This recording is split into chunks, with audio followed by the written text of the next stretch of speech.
Oshqozonini kestirib 30 kilogramm ozgan odamdan oshqozon kestirmasdan ozish uchun top 3 ta maslahat. 1 yilda 4XL dan XS razmeriga tushdim. Ko'pchilik aytadi, "Xuddi shu qilgan ishlaringizni oshqozon kestirmasdan ham qilsa bo'ladi-yu" deydi. Конечно, bo'ladi. Hozir maslagingiz nima qilishingiz kerakligini aytaman. Birinchisi, nima yesanglar ham kamaytiringlar. Shundoq ham kam yeyman, oz yeyman deb o'zinglarni meni ham aldamanglar. Men ham shunaqa derdim, lekin kam yeyish bu yarim tarelka emas. Bu 1-2 qoshiq degani.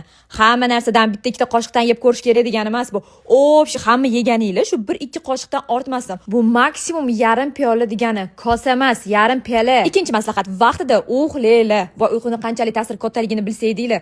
Ko'pchilik aytadi, "Men voqli uxlayman, 10 da uxlayman" deydi, lekin voqli 10 da uxlaydigan odam endi uxlamoqchidek xonasiga kiradi, lekin ozgina reels ko'radi, ozgina yana nimadirlar qiladi, ozgina xayol surgungacha o'sha 12-1 bo'lib qoladi-yu qizlar, tan olinglar. Lekin uyquga ketishda agar 2 soat vaqtingiz ketadigan bo'lsa, sizlar yotishga 8 da tayyorgarlik boshlashingiz kerak bo'ladi. Lekin yana tan olishimiz kerakki, 8 da bizda endi hayot boshlangan bo'ladi. Endi 3-chi maslahat, hamma aytadigan 10 ming qadam. Yo'q, bolalarning orqasidan yugurish, uylarni uborka qilish paytidagi hisob emas.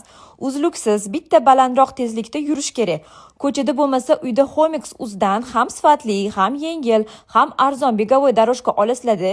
Reelslarni o'chirib, kino, seriallarni yoqib, sal tezroq 10 ming qadamni to'xtamasdan yurasizlar. Ya'ni uzluksiz. Bu narsa ne только ozdiradi, fizически ozgina charchaganinglar bilan moralni shunaqa dam olasizlar, ishoninglar qizlar. Kundan kunga energiyalar ham oshayotganini sezasizlar. Eringlarni ham quloq miyasi tinchiydi. Ko'chaga olib chiqing, yuringlar, aylaninglar, ozinglar demaysizlar. Chunki meni boshimdan o'tgan. Bolalarni uxlatib, xotirjam uyda yurasizlar. Chunki biz ham bolalarni tashlashga odamimiz hech qachon bo'lmagan. Kim tezroq ozish o'ynasanglar ham bo'ladi er-xotin. Biz ham er-xotin bolalarni tashlashga odamimiz yo'q, shunga oldik. Sizlarga ham tavsiya qilamiz. Qattan olganimiz silkasini storiesga qo'yib, aktualniga saqlanib qo'yaman. Kirib zakaz qilsanglar, elektron tarozi ham sovg'a qilishadi. Alohida pul ketkazib o'tirmaysizlar, tez xarid qilib olinglar.